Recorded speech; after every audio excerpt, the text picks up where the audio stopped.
Hi friends, Beck the Feminist Lawyer here. Let's talk about Kamala Harris.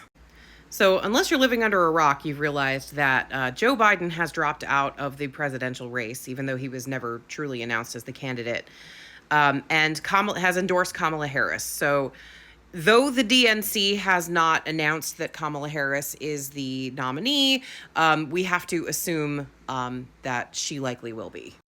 Now, as a lawyer who has always sort of been leaned more to the defender side of things, I had my reservations about Kamala Harris as a prosecutor in San Francisco.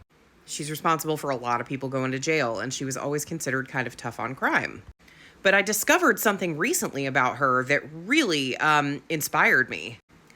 In 2005, when Harris was the DA in San Francisco, she introduced a rehabilitative justice program called Back on Track.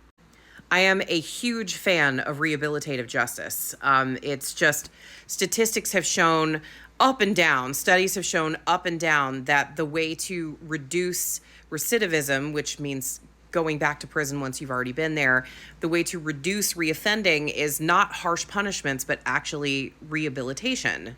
Countries around the world have justice programs like this, and it has next to solved their recidivism problem. Keeping in mind that the United States has the highest population of incarcerated citizens in the world. Per capita, I mean.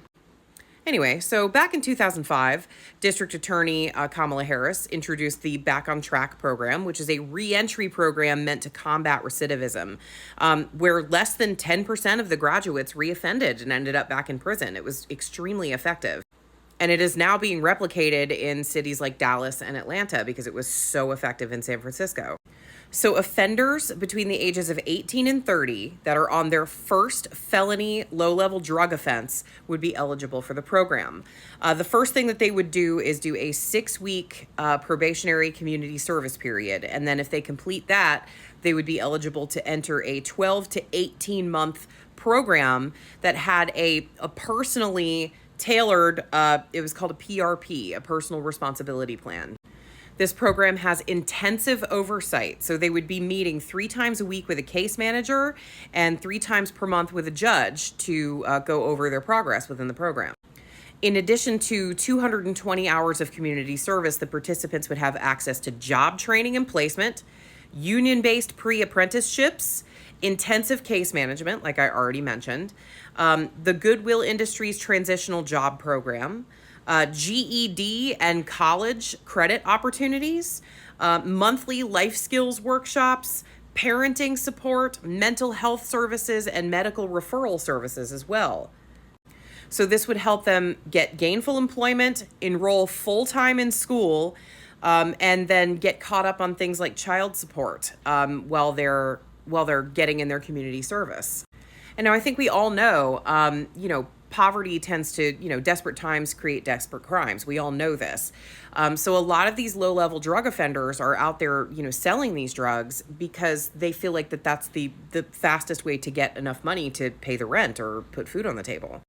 We also know that schools in, poverty-stricken areas do not get the same amount of funding that schools in more wealthy areas do. So the educational opportunities are nowhere near the same. There is not equity in American education. So through this program, they're getting a leg up on all of those disadvantages that they have likely had in their background. So they're getting access to better education.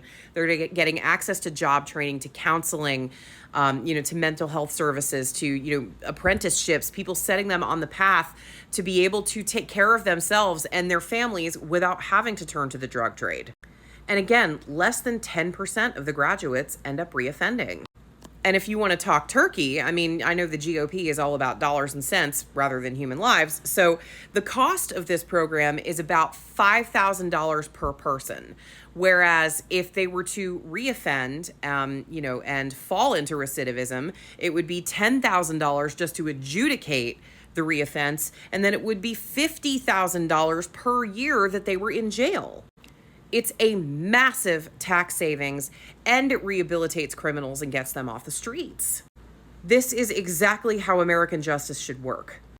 Harsh punishment and increased police presence is not the way to solve crime. Lifting people out of poverty is the way to solve crime. The harsh punishments should be saved for the white-collar criminals that didn't need the help in the first place. So I gotta say, most of my reservations about Kamala Harris went right out the window after reading about this program. And personally, I know I would breathe a whole lot easier if I had a woman of color in the Oval Office.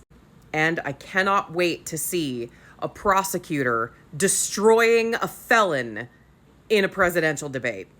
Better go get your popcorn ready. Stay safe out there, friends. Keep fighting that good fight. And vote blue no matter who.